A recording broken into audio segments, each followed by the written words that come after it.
नमस्कार, आप देख रहे हैं जनभावना टाइम्स। आपके साथ मैं हूं अंकिता। भारत राष्ट्र समिति यानी कि बीआरएस अगले विधानसभा चुनाव के दौरान आंध्र प्रदेश के सभी 175 निर्वाचन क्षेत्रों से चुनाव लड़ेगी। साथ ही 25 संसदीय सीटों पर भी चुनाव लड़ेगी।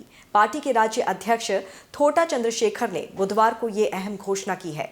चंद्रशेखर ने कहा कि किसानों, युवाओं और महिलाओं से जुड़े मुद्दे पार्टी का प्राथमिक एजेंडा है। उन्होंने कहा कि देश गंभीर स्थिति में है।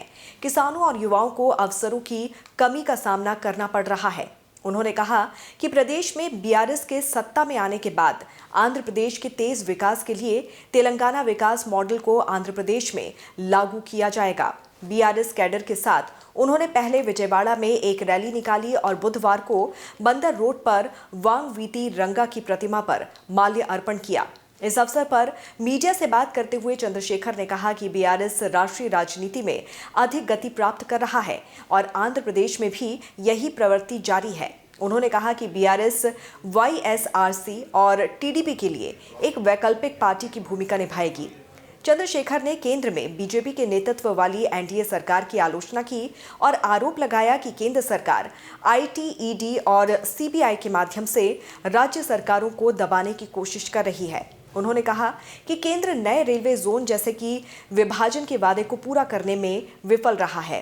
केंद्र सरकार की आलोचना करते हुए उन्होंने कहा कि आंध्र प्रदेश पुनर्गठन अधिनियम के तहत किए गए वादों को लागू किए बिना आंध्र प्रदेश के साथ घोर अन्याय किया गया है। आंध्र प्रदेश के लोगों को अधर में छोड़ दिया गया था और विभाजन के लगभग 9 साल बाद भी उनके पास राज्य की राजधानी नहीं थी।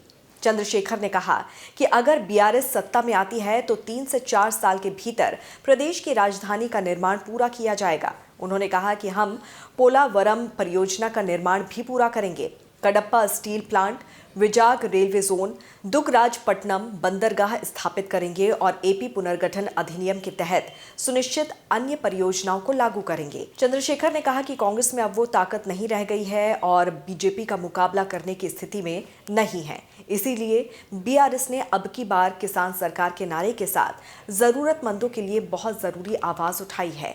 देश और दुनिया की तमाम खबरों को विस्तार से जानने के लिए जुड़े रहिए जनभावना टाइम्स के साथ। नमस्कार।